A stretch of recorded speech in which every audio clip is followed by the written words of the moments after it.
আসসালামু আলাইকুম। আশা করি আপনারা সকলে অনেক অনেক ভালো আছেন। তো আলহামদুলিল্লাহ আল্লাহর রহমতে আমি অনেক ভালো আছি। তো আজকে আবার নতুন একটা কবুতরের ব্লগ ভিডিওতে আপনাদের স্বাগতম। যারা চ্যানেলটিকে সাবস্ক্রাইব করে দেননি দয়া করে সবাই সাবস্ক্রাইব করে দেবেন এবং কি ফুল ভিডিও দেখার চেষ্টা করবেন, ভালো লাগবে। তো আজকের যে ভিডিওটা সেটা হইতেছে যে তো আমার পায়রাটার মনে করেন যে পাড়িটা হারাই গেছে গা। তো আসলে হঠাৎ করে মনে করেন যে আসলে বাড়ির কাছে কবুতর ক্রয় করা লাগে না। তো যার বাড়িতে কবুতরটা গেছে তো উনি হয়তো কবুতরটা নাও দিতে পারে।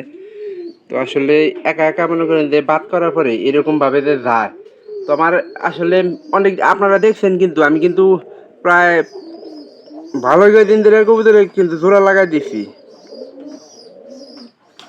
জোড়া লাগাই দেওয়ার পরেও আমার এই কবুতরটা কিন্তু চলে গেল গা। পাড়িটা পাড়িটা নিয়ে আমার একটু আশা আসছিল, যেহেতু বাদ করছিল বললাম যে ছাড়িয়ে দেই, কবুতরটা কোনো সমস্যা হবে না। তো বাইরে দেয় এমন একটা উড়াল দিয়েছে, এক উড়াল লেগেছে গা। ওটা যদি আমি 3 মাসও ধরে রাখতাম কবুতরটা কিন্তু থাকতো না। তো এটা নিয়ে আসলে সমস্যা। এই যে আর একটা দেখেন, যেমন এই যে এই কবুতরের জোড়া দিছি, এই কবুতরের জোড়া কিন্তু যায় নাই, কোনো কিছুই করে নাই। তো মনে করেন যে পাড়াটায় একা একা মনে করেন যে অনেক কষ্ট হয়ে যাবো গা। মানে সারাদিনই মনে করেন যে কবুতরটা মনে করেন যে খালি খড়ের ভিতরে পড়ে থাকবো। তো 2-1 মধ্যে আমি একটা ব্যবস্থা করবো যাতে কবুতরটা ডিমটা ওম না দেয়। কারণ কবুতরটা মনে করেন যে একবারে বাতে বয়ে থাকলে কবুতরটা অনেক দুর্বল হয়ে পড়বো। তো আমার আসলে ডিমের কবুতরের বাচ্চার প্রতি কোনো আকর্ষণ না। কবুতরটা ভালো থাকলে, সুস্থ থাকলে সব কিছু ভালো।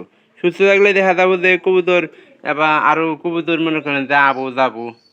তো ওই একটা পাইলে দিলে আমরা অত টেনশন করতেছি না।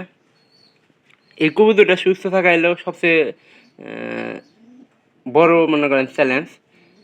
তো ভিডিওটি অবশ্যই ভালো লাগবে, চ্যানেলটিকে সাবস্ক্রাইব করে দেবেন পরবর্তীতে আমার এই সকল গ্রামের নতুন নতুন কবুতরের ভিডিওগুলো পাওয়ার জন্য। তো আপনারা কেউ আমার এই ভিডিওগুলা মিস করবেন না। তো যদি মিস না করতে চান সেহেতু আমার ভিডিওগুলো সম্পূর্ণ আপনাদের দেখতে হবে। তো আপনারা অবশ্যই অনেকে আছেন যে যারা আমার চ্যানেলে ভিডিওগুলো প্রতিনিয়ত দেখেন। তো সেই ভাইয়েরা আবার মনে করেন যে প্রতিনিয়ত কমেন্ট করে জানায় তো ভিডিওটা কেমন হয়েছে। তো ভিডিওটি অবশ্যই ভালো লাগবে। এরকম ভিডিও পাওয়ার জন্য অবশ্যই ভিডিওগুলো দেখে যাবেন। তো ভালো থাকবেন সবাই, সবাইকে ধন্যবাদ।